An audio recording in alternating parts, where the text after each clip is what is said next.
हमें तो अभी भी याद नहीं आ रहा है कि हम बेहोश कैसे हुए। माई, सार्थक काका कैसे है अब? होश तो आ गए, लेकिन थके थके से लग रहे थे, इसलिए सुला दिया मैंने। मेरी तो ये सब समझ में ही नहीं आ रहा है। आखिर चल क्या रहा है? मेरे घर में मेरे घर वालों पर हमला हो रहा है, मेरे बच्चे पर हमला हो रहा है। मेरी भी कुछ समझ में नहीं आ रहा है। मैंने तो तुम्हें फोन भी किया था, लेकिन तुमने तो फोन काट दिया और फिर तुम्हारा फोन लग नहीं रहा था। मैंने कब काटा तुम्हारा कॉल? हाँ, मैंने नहीं काटा फोन। अरे तुम ड्रामा मत करो यार। तुमने जानबूझकर ही फोन काटा होगा, क्योंकि इसको ना पड़ी नहीं है घर में किसी की भी कि घर वाले जिंदा हो या मर जाएं। इसे तो उस बहरूपी के साथ गुलछर्रे उड़ाने से फुर्सत मिले तब ना। चुप करो तुम ना अपना मुंह बंद रखो। तुम इस मामले में नहीं बोलो तो बेटर होगा। अरे तुम चुप ही रहो ना। और अगर तुम्हें लगता है मैं झूठ बोल रही हूँ तो खुद को जरा स्मेल करके देखो, शराब की बू आ रही है तुम में से।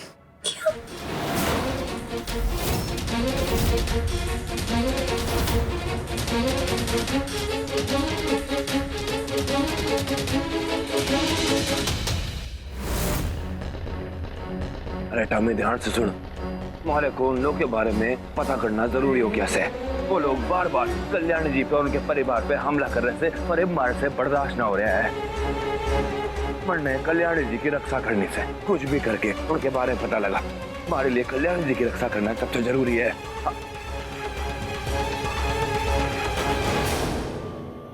आप क्यों अपना मूड खराब कर रहे हो? सब कुछ वैसे ही हो गया ना जैसा आप चाहते थे। दुकानदारों को बंदूक दिखाकर बाजार भी लगवा लिया और धमकी भी दी कि कोई पुलिस के पास न जाए रपट सिखाने। और फिर आपकी कल्याणी भी तो शराब पी के टल्ली हो गई थी।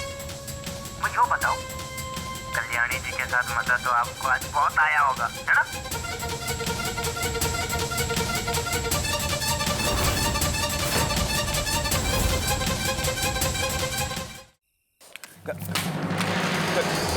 कल्याणी जी, निकलो यहाँ से।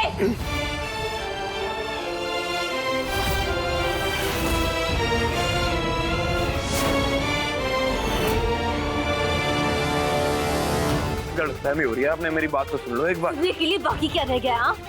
बाकी क्या छोड़ा है तुमने सुनने के लिए? तुम्ही ने मेरे घर से आया हुआ फोन काटा था ना? जानते भी हो जिस वक्त तुमने फोन काटा उस वक्त मेरे घर वालों की जान खतरे में थी। हो सकता है कि जो इंसान घर पे आया ना, जिसने घर की हालत की, वो मल्हार जी से जुड़ा हुआ हो। शायद इसलिए वो घर आया था। हो सकता है कि वही मल्हार जी का कातिल था, वही कातिल जिसको मैं पागलों की तरह ढूंढ रही थी। तुम्हारी वजह से मैं उस कातिल तक, मेरे मल्हार जी के कातिल तक पहुंच नहीं पाई। तुम नहीं समझ सकते ना मेरे जज्बात, नहीं समझ सकते हो ना मेरे जज्बात। मैं फिर भी बेवकूफ हूँ, जो हमेशा तुम पे भरोसा करती हूँ। कल्याणी जी, मैं तो आपके चेहरे पे बस मुस्कुराहट देखना चाहूँ। क्यों मेरे चेहरे पे मुस्कुराहट आना चाहते हो तुम? क्यों कर रहे हो कोशिश? इसके पैसे मिलते हैं क्या तुम्हें?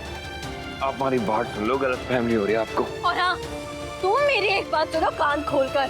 तुम्हारी ना सिर्फ शक्ल मेरे मल्हार जी जैसी है। मेरे मल्हार जी नहीं हो तुम मेरे मल्हार जी।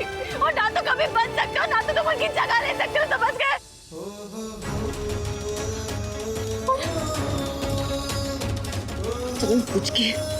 जान पूछ के मुझे शराब पिलाई थी ना तुमने,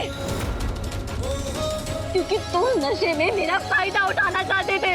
अब सब समझती हूँ। नोटिस कर रही हूँ पहले दिन से तुम्हारी मुझ पे बुरी नजर है, गंदी नजर है तुम्हारी।